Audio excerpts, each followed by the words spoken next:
আসসালামু আলাইকুম ওয়া রাহমাতুল্লাহি ওয়া বারাকাতুহু। মাদানী ডিজিটাল স্টুডিওর প্রিয় দর্শক ও শ্রোতা, আজকে আমরা ফিতরা সম্পর্কে হযরত মাওলানা সিদ্দিক আহমদ সাহেবের কাছ থেকে জানার চেষ্টা করব। হুজুরের কাছে আমার প্রথম যেটা প্রশ্ন এটা হইলেগা, হুজুর ফিতরাত ফজিলত সম্পর্কে কুরআন হাদিসও দেখাইছে। ফিতরা সর্বপ্রথম প্রত্যেক মুসলমান অকলর উপরে ওয়াজিব যারা মালিকে নেসাব। আর ফিতরা সম্পর্কে আল্লাহর হাবিব সরকারে দু আলম নূরে মুজাসসাম সাল্লাল্লাহু তাআলা আলাইহি ওয়া আলিহি ওয়াসাল্লাম ইরশাদ ফরমাইছেন, আমরারে আসলে নবীজি আমরারে বাঁচিবার লাগিয়া, আমরারে জান্নাত দাখিল করার লাগিয়া, প্রবেশ করাইবার লাগিয়া এটা আসান রাস্তা হল বাইর করছে। দেখুন, আমরা অনেক সময় রোজা রাখি, আর হাদিস শরীফের মধ্যে আছে রোজা রাখার পরেও আমরা জবান স্লিপ হইয়া অনেক সময় আমরা গুনাহ করি লাই।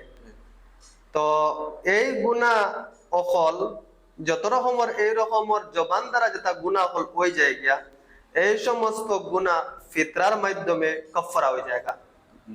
অর্থাৎ ফিতরা আদায় করে নিলে আল্লাহ তাবারাকা ওয়া তাআলা এইগুলার মাফ করে দিলেন, আর রোজাদার ব্যক্তিরে একদম পাক ও সাফ করে দেয়। আল্লাহর হাবিব সাল্লাল্লাহু আলাইহি সাল্লামে প্রত্যেক মুসলমান মালিকে নেসাব যার উপরে 52.5 তোলা রূপার পরিমাণ অর্থ এবং সম্পত্তি আছে, তার উপরে যাকাত ও ফিতরা ওয়াজিব। মোট কথা আপনি ওটা বলতে চিত্রা যে তাইলেগা আমরা যারা উম্মতে মুহাম্মাদি আছেন তারা লাগেন অফার হইলেগা, যেহেতু আমরা রোজা রাখা অবস্থায় অনেক সময় আমরা এটা দলিল লাগে অফার আর গরিবর লাগে অফার। এখন গরিবর লাগে অফার কিভাবে? গরিবর লাগে অফার হইল গিয়া যে রোজা মাস রমজান মাস আল্লাহ তাবারাকা ওয়া তাআলা যারা ধন দিছেন, দৌলত দিছেন, এটাও আল্লাহর এক নিয়ামত। আর যারা গরিব, যারা ধনী, এরা তো অর্থ আছে, তারা ভালো ভালো লেবাস পরিধান করবা, তারা সুন্দর কাপড় লাগাইবা, তারা ছেলে মেয়ের কাপড় লাগাইবা, আর মানে পেট ভরে খাবারও খাইবা।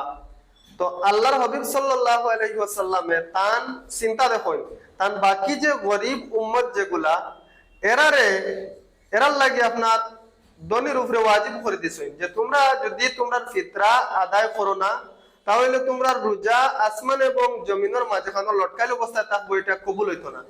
আর এইদিকে গরিবের ফায়দা হয়, আর ধনী যারা এরা গরিবরে ফিতরা দিবা, আর তারার বরণ পোষণ, তারার ছেলে মেয়ের দৈনন্দিন জীবনের মধ্যে যেটা লাগে, খাস করিয়া ঈদের সময় যেটা লাগে যে কাপড় চোপড়, এগুলা তারাও সুন্দর মতে ঈদ করতে পারবা।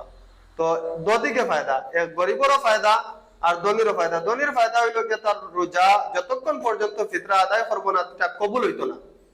আর গরিবের ফায়দা হইল গিয়া ধনীর কাছ থেকে যে এই ফিতরার পয়সা পাইয়া ছেলে মেয়েগুলোরে সুন্দরভাবে খুশির সাথে ঈদ করাইতে পারবা। হুজুরের কাছে আমি ওটা জানতে চাইবো, ফিতরা কোন কোন জিনিস দ্বারা আদায় করা যায়?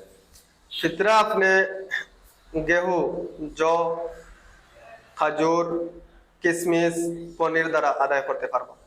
যেহেতু হুজুর আপনি উল্লেখ করছেন যে গম দ্বারা বা জব দ্বারা বা খেজুর পনির দ্বারা ফিতরা আদায় করা যায়, এখন কোন জিনিস দ্বারা দিলে সমাজের আমরা যারা মুসলমান যারা গরিব মানুষ আছেন এরা বেশি উপকার হইব? একটা জিনিস আমরা লক্ষ্য করা উচিত, এবং আমাদের মদনী ডিজিটাল স্টুডিওর দর্শক এবং শ্রোতা তারারে সম্বোধন করে এটা আমি কইয়ার, আমরা প্রত্যেকে এটা রিয়েলাইজ করা উচিত যে আমরা আল্লাহ তাবারাকা ওয়া তাআলা আমরা যখন সৃষ্টি করছেন তখন এইভাবে তারতম্য পয়দা করছেন, কেউ গরিব কেউ ধনী, ধনীর মধ্যে আবার বেশ কম আছে, কোয়ালিটি আছে। মানে তো এইভাবে ফিতরার মধ্যেও কিছু কোয়ালিটি বল আছে, যে আমরা যদি আটা দিয়া ফিতরা আদায় করি এটা এক দরজার, আর খেজুর দিয়া আদায় করলে খেজুরের দামও একটু বেশি। আমরা বেশি দামওয়ালা যদি এটা দিয়ে আদায় করি তাহলে ফায়দাটা খেফার গরিবে ফার। তো নিশ্চয় যেভাবে আমরা দৈনন্দিন জীবনের মধ্যে কোনো ঈদের সময় যখন আমরা মার্কেটিং করি, তো মার্কেটের মধ্যে যখন আমরা মার্কেটিং করি তখন সবচেয়ে ব্র্যান্ড কোয়ালিটির কাপড় যেগুলা, এগুলো আমরা দাম দিয়া কিনি। তো এইভাবে আমরা আখিরাতের ব্যাপারেও এইভাবে আমরা চিন্তা চেতনা রাখা উচিত যে যেটা দিলে আল্লাহ তাবারাকা ওয়া তাআলা আমরা উপরে রাজি এবং খুশি থাকবা, এবং আল্লাহ রাসূল সাল্লাল্লাহু আলাইহি ওয়াসাল্লাম আমরা উপরে খুশি থাকবা।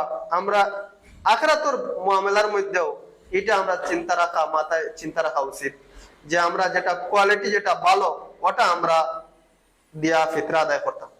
মোট কথা আপনি ওটা হয়তো চাইতেছেন যেহেতু আমরা কাছে ক্যাপাসিটি আছে, জি। আমরা খেজুর দিয়েও দিতে পারি আর বা কিসমিসের পরিমাণ যেগুলো আছে ও পরিমাণও আমরা ফিতরা আদায় করতে পারি।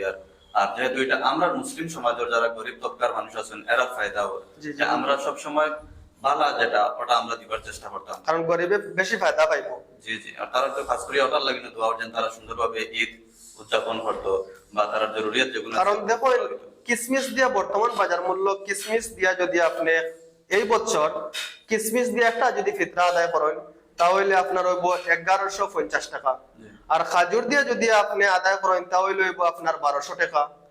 আর আপনি যদি আটা দিয়া যদি করেন তাহলে 2 কেজি 47 গ্রাম আটার দাম বর্তমান বাজার মূল্য আপনার 72 টাকা হয়। তো 72 টাকা। তো এখন আপনার ডিসাইড করা উচিত যে কোনটা দিলে গরিবর ফায়দা হইব, আপনি ওটা দিবা।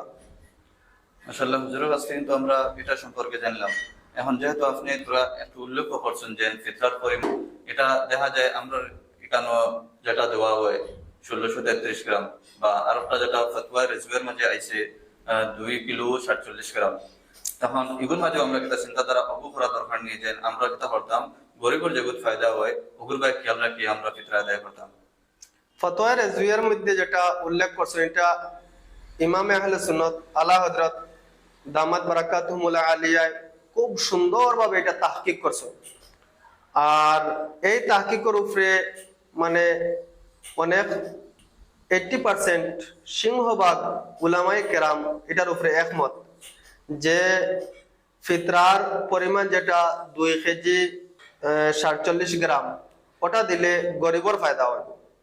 তো গরিবর ফায়দা যেহেতু ওর আমরা ওটা এখতিয়ার করা আমরা পক্ষে ভালো।